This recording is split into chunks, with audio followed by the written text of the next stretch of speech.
Muy bien, después seguiremos hablando de algunos otros aspectos puntuales. Ahora vamos a nuestra primera entrevista de la mañana, que tiene que ver con el desarrollo de la negociación presupuestal en el Senado de la República, las reasignaciones para poder hacer frente a algunas áreas donde hay una alta tensión entre la necesidad y lo que se ofrece, lo que se puede ofrecer o lo que se quiere ofrecer según la oposición.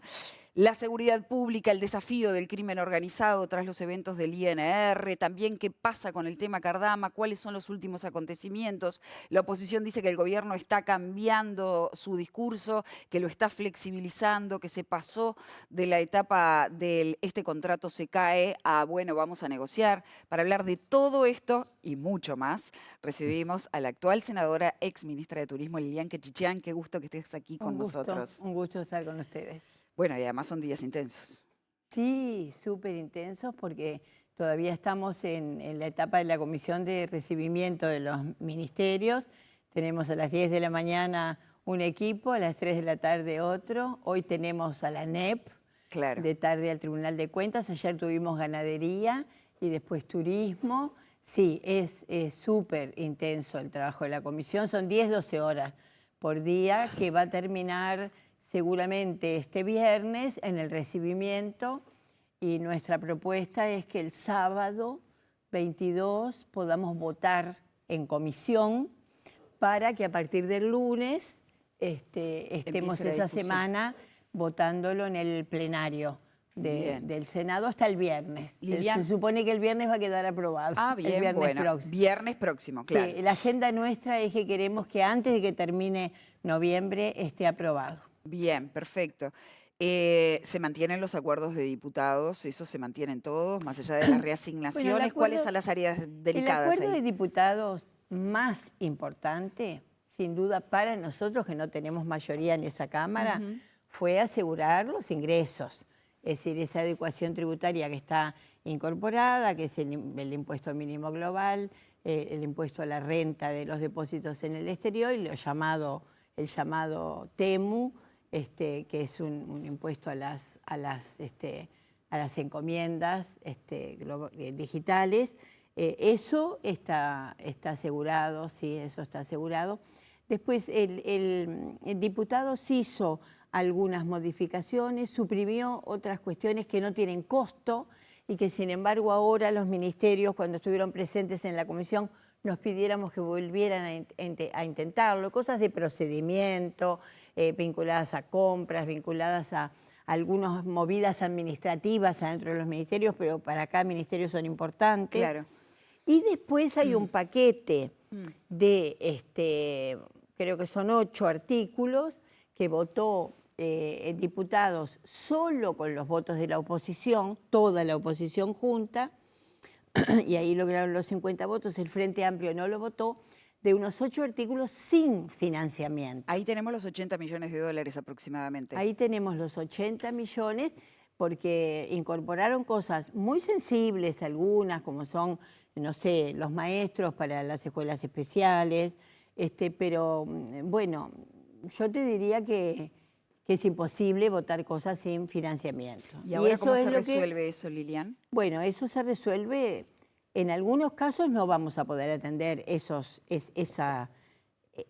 estuvo incorporado sin financiamiento, y en otros temas, estos que te digo, vinculados a la discapacidad, dentro de ese paquete de reasignaciones, que nosotros el sábado tuvimos reunión de bancada todo el día, y ahí vimos de dónde poder sacar, obviamente en conversación con los diversos ministerios. Precisás la generosidad del ministerio que le tenés que decir, te tengo que sacar un poquito acá y un poquito acá. Para nosotros la prioridad, te digo, son Fiscalía, la unidad de víctimas principalmente, que nos gustaría mucho reforzarla porque ha tenido un trabajo muy bueno, y capaz que alguna otra cosa de alguna zona de Uruguay que está compleja, sin Fiscalía, eso estamos viéndolo. Y la educación media, te diría cómo complementamos un esfuerzo que está haciendo la educación media en extender el horario pedagógico junto con la alimentación, va a haber 56 comedores más, Bueno, ¿cómo podemos también mejorar eso vinculado a la educación media? Alguna cuestión para la UTEC. La UTEC va a estar en 15 departamentos. Ayer fue una maravilla la inauguración de Minas, toda esa parte creativa, llena de muchachos jóvenes. La presencia de la UTEC fue muy enriquecedora en el sentido de cómo achicó la brecha de los chiquilines del interior, acercándolos a la universidad, de cómo atienden a esa edad entre 17 y 24 años, donde se forman una cantidad de cosas para los gurises. Bueno, vamos a tratar de ver si podemos reforzar un poquito ahí la UTEC para que termine de aterrizar bien en esos lugares. Muy bien. O sea que, Lilian, no me termina de quedar claro. ¿De esos artículos que no tenían financiamiento, lo van a tener finalmente o son artículos todos distintos? no. Hay algunos temas, te decía, muy sensibles que se pusieron sin financiamiento, como son llenar todas las vacantes de los maestros de las escuelas especiales, más allá de los que vos pienses de las escuelas especiales. Yo, particularmente, soy abuela de un nieto con discapacidad, no comparto las escuelas especiales, creo que hay que trabajar por la inclusión, que bueno, que es bastante más complejo, pero bueno, tenemos ahí unos cargos de maestros especializados que son importantísimos, que se votaron sin financiamiento. De todo lo que se votó sin financiamiento, te diría que estamos tratando de ver cómo podemos reasignar ahí. El resto era presupuesten a todos los trabajadores del SODRE. Es absolutamente imposible en esta etapa. Nosotros hemos dicho hasta el cansancio que tenemos muchas expectativas que en las rendiciones de cuentas podamos ir haciendo ajustes que mejoren algunos presupuestos, aunque el foco lo pusimos en los compromisos. A mí no me gusta la palabra promesa electoral, en los compromisos electorales que Orsi hizo con la ciudadanía en Colonia, en la Plaza de Toros. Eso está, te diría yo, el inicio del trabajo de esos compromisos, casi todo contemplado en el presupuesto. Lilian, como contracara, te podrán decir que en realidad en materia de presupuesto para la ANEP, por ejemplo, se llevan un tercio de lo que pidieron. La Fiscalía fue por, digamos, recursos humanos que al parecer no van a estar, si bien lograron la escuela de fiscales. Te van a decir del sistema penitenciario, los funcionarios del sistema penitenciario, que es absolutamente insuficiente la cantidad de recursos humanos que tiene para un tema tan sensible como es este caso. O sea, ¿está el vaso medio lleno o el vaso medio vacío? Depende de dónde lo mires, ¿no? O sea, hay algo también de autocrítica en ese sentido, porque realmente hay lugares en donde los recursos fueron bastante escasos. Los recursos son la línea de base del 2024 más 140 millones. Es decir, no es menos que en el gobierno pasado, es un poquito más. ¿Cómo se distribuye? Es cierto que es un presupuesto restrictivo, y eso lo hemos dicho, porque encontramos algunos aspectos claves de la macroeconomía que para un país pequeño es importante tomar en cuenta y que sea ordenada. Por ejemplo, el déficit fiscal, que nosotros creíamos hasta que llegamos en marzo a ver las cuentas definitivamente en los propios informes oficiales del gobierno anterior, hablaban de un 2,8. Encontramos unos 1.000 millones de dólares de deudas, es decir, empezar en rojo nos condicionó, sin ninguna duda. Y eso que tú decís, si bien nunca nadie queda totalmente contento, en ningún presupuesto, yo creo que ni en el de Dinamarca, seguramente vas a Dinamarca y vas a encontrar a alguien que diga, no me contemplaron. Pero sí, vuelvo a repetirte, estamos incluyendo los compromisos electorales y estamos con muchas expectativas de que Uruguay empiece a torcer esa línea de crecimiento del 1% que ha tenido en el gobierno anterior y en el último gobierno nuestro. Es decir, ya llevamos más de 10 años de crecimiento magro, súper magro. Todas las consultoras internacionales independientes, el Banco Mundial, el Fondo Monetario, dicen que podemos crecer al 2%. No lo decimos solo nosotros, incluso el propio gobierno anterior, porque ahora la oposición nos dicen, son súper optimistas, decir que van a duplicar el crecimiento. Ellos ponían en su rendición de cuentas última que iban a crecer el 2,8%. Es decir, nosotros somos un poco más moderados y bueno, tenemos confianza en empezar a crecer, en lograr inversión.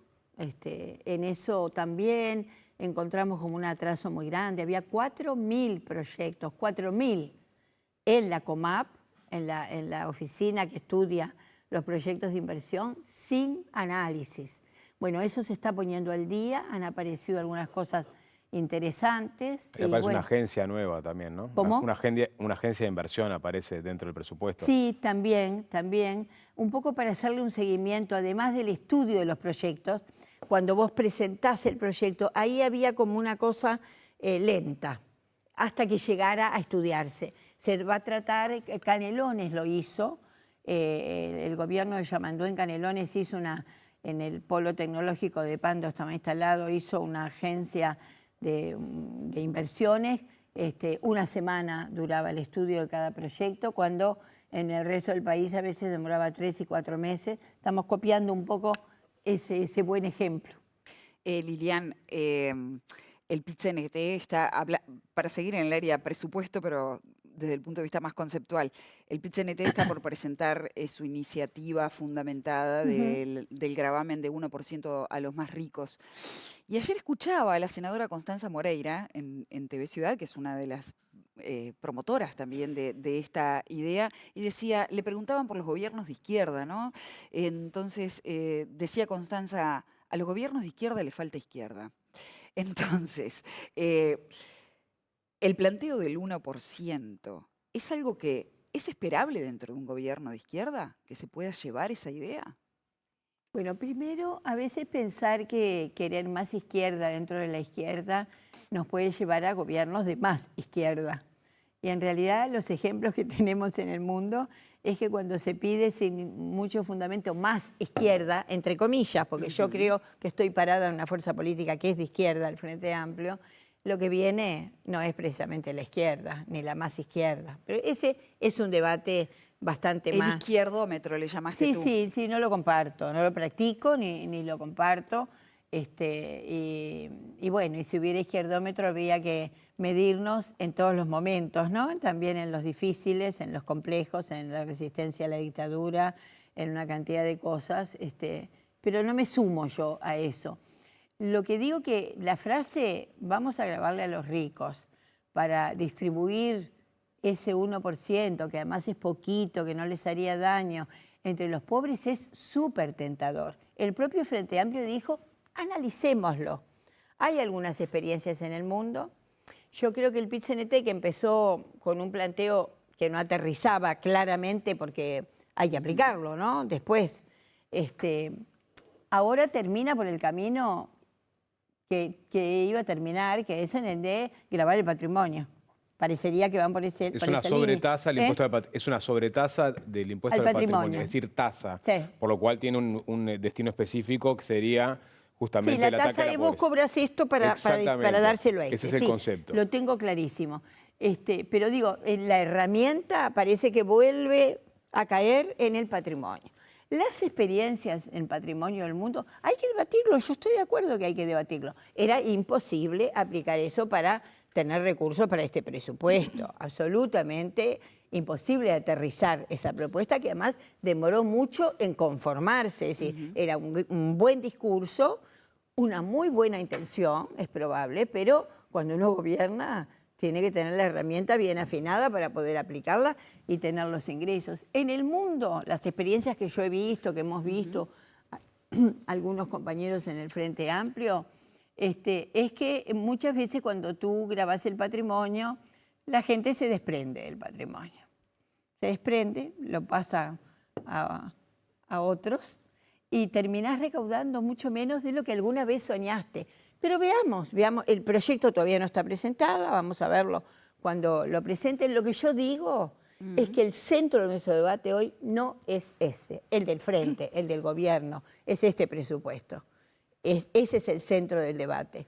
Y eso es lo que a mí a veces me preocupa un poquito, que descentren de cuál es la discusión principal, sin negar que nuestra comisión de programa, por unanimidad en un plenario, decidió que estos temas y otros que andan por ahí se discutieran, sí, profundamente en la estructura del Frente Amplio y en la unidad temática de economía.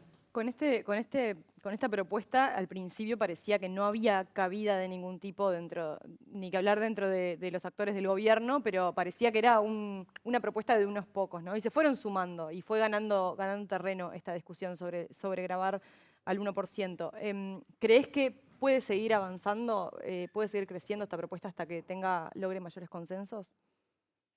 Yo no tengo esa visión que tenés vos. Me parece que desde el PIT-CNT sí hizo punta. Algunos representantes del Partido Comunista, del Partido Socialista, y Constanza siempre estuvo a favor. No he visto nuevos, muchos nuevos, pero no sé. Pero seguimos hablando del tema. ¿Eh? Seguimos hablando del tema, no murió. Sí, sí, seguimos hablando del tema porque cuando un tema se pone en el centro de la escena, nos pasó lo mismo con el plebiscito. Nosotros quisimos hablar de la campaña electoral, de otras cuestiones, y el plebiscito copó ese debate.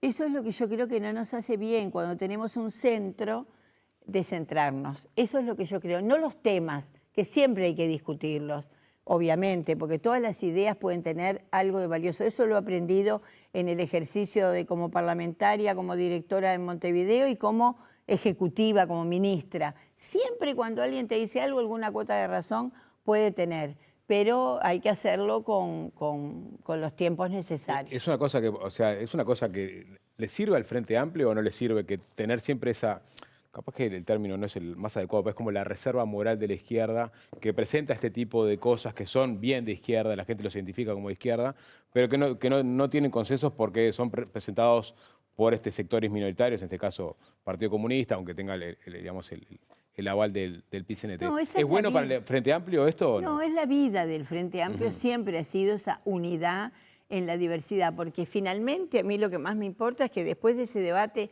en las cuestiones fundamentales, y así pasó en diputados, votamos absolutamente unidos. Yo esa idea de que nosotros nos creemos la reserva moral no la comparto. No, lo digo ustedes justamente, digo en todo caso el Partido Comunista, las personas que presentan este tipo de propuestas. No creo que ese sea el pensamiento. La izquierda ha reconocido, no sé, ahora estos días en la presentación del libro de Enrique Iglesias, nosotros tenemos ahí una figura que nadie puede decir que sea de izquierda y que realmente creemos que es una figura que ha representado al Uruguay desde el punto de vista ético, moral, profesional, estupendamente bien. No, esa ha sido siempre parte del debate. Muchos grupos del Frente Amplio tienen proyectos finales que algún día, capaz, no sé. ¿Puede decir que lo sacan porque saben que no salen? No, lo sacan porque realmente están convencidos que es un debate que hay que darlo. Y a mí no me parece mal, no me parece mal. Lo que sí me parece es que el debate tiene que ser respetuoso, democrático y fraterno.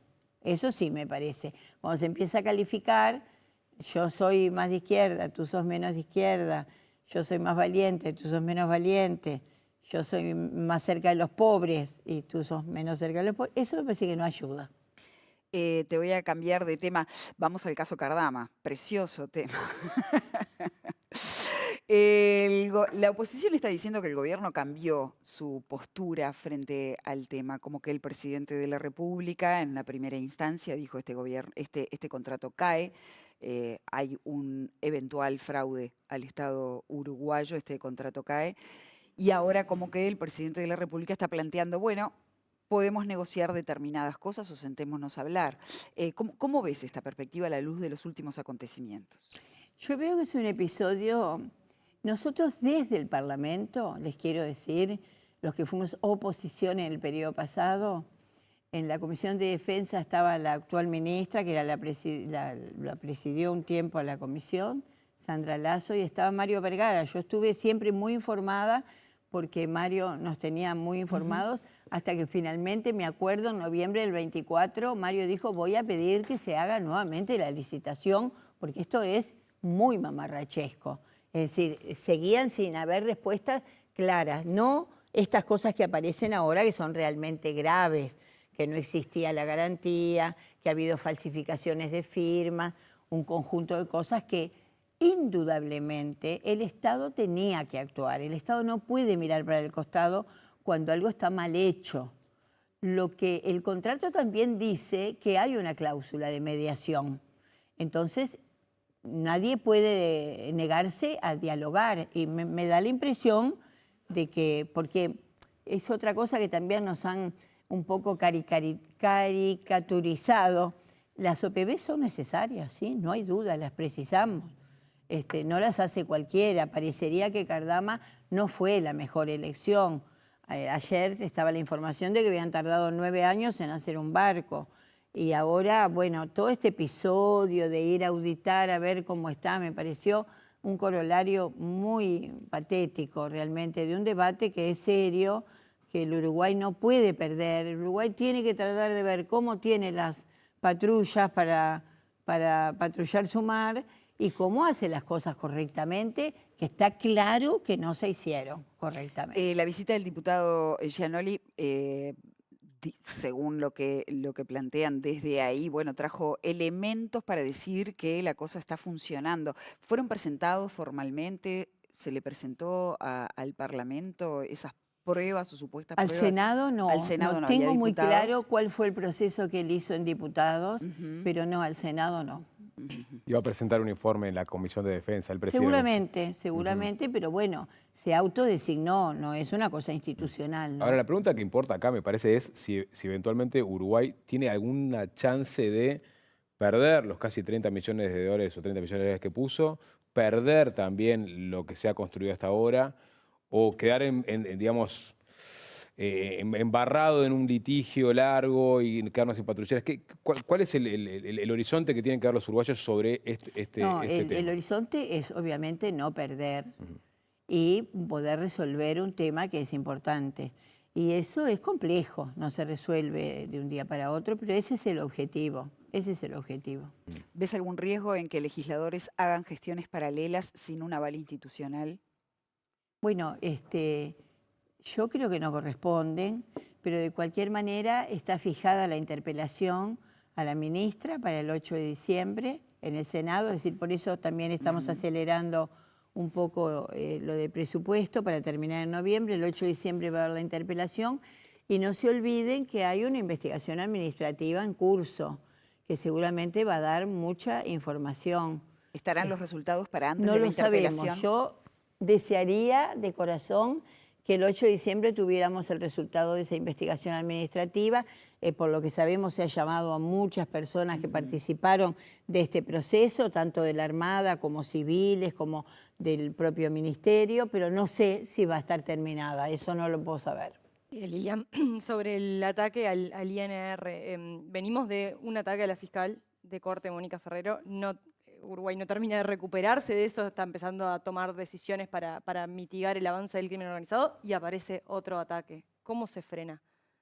Bueno, primero, tanto en el ataque a Ferrero como en el de Ana, que es amiga, que estuve hablando con ella, que realmente es una mujer súper profesional, muy comprometida y muy valiente, pero fue un ataque duro por la señal y por el ataque directo, ¿no? A ella y a su familia, que es lo peor que te puede pasar.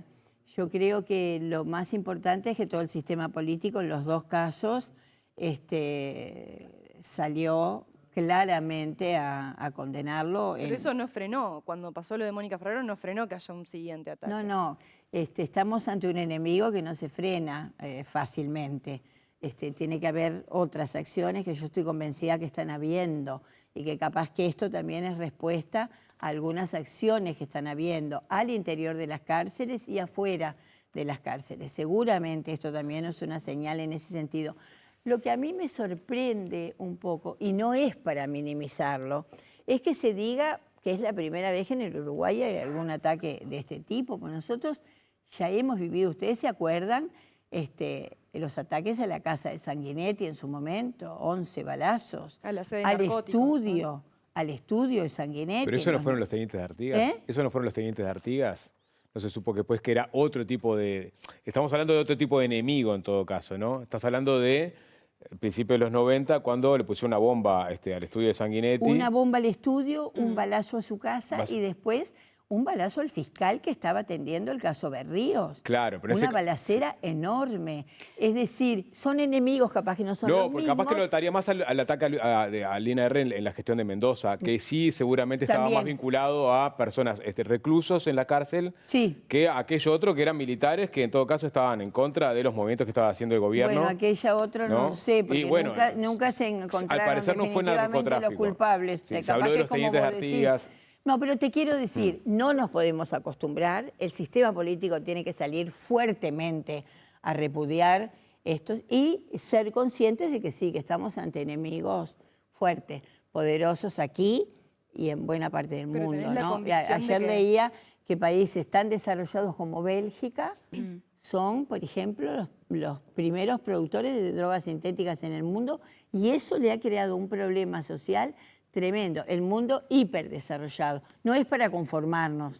Está Y claro. América Latina tiene además, se cruza con otros problemas, que son la pobreza. Es el continente más desigual y por lo tanto ahí hay una mano de obra que está casi a la orden por los problemas de pobreza profunda. Pero Claro, ¿tenés la Lilian. convicción de que esto se va a frenar, digamos, con las medidas que entendés Bueno, que se están te tomando? podrás imaginar que la convicción es frenarlos. Yo no tengo la manera de leer el futuro, pero la convicción, el ministro Negro ayer decía que van a poner todos los recursos para poder llegar a los responsables, los que hicieron el hecho y a los intelectuales, ¿no? Claro. Que en el caso Ferrero también estaba claro que hubo gente detenida, que fueron los que hicieron el atentado, pero que eso estuvo pensado intelectualmente seguramente en otro lado. Lilian, estamos hablando de un enemigo poderoso, lo definiste tú, lo define todo el sistema, ¿no? El narcotráfico, que sabemos que lo único que les toca no es la muerte incluso de sus integrantes, porque los reemplazan y van consiguiendo nuevos, es que les toquen el dinero.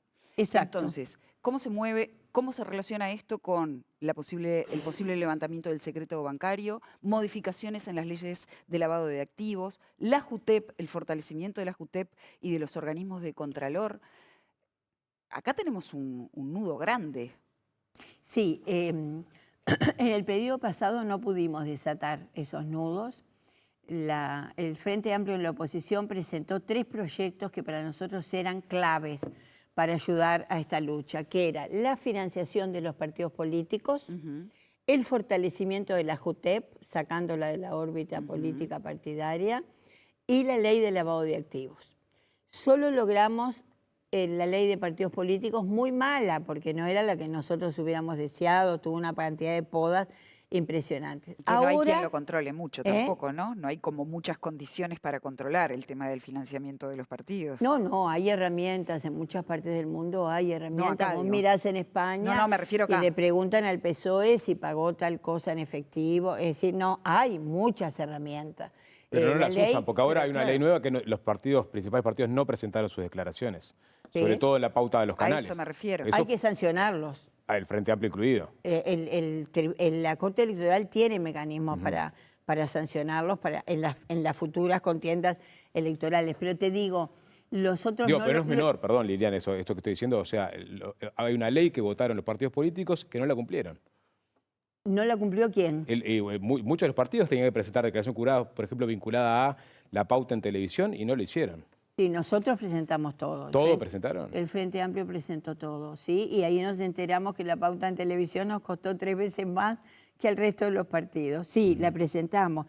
¿Qué te quiero decir? Ahora, en este periodo de gobierno, sí logramos, y lo logramos con todos los partidos. Fue un trabajo, yo estoy en la Comisión de Constitución, ahí está Ojeda, ahí está Bordaberry, ahí está Graciela Bianchi, ahí está Javier García, hay algunos, hay abogados, Robert Silva, la ley de lavado de activos, que era muy importante, porque indudablemente la LUC había flexibilizado mucho el uso del dinero en efectivo, y entonces vos podías venir con una valijita con $120.000 y nadie te preguntaba de dónde venía ese dinero, y eso siempre es un problema.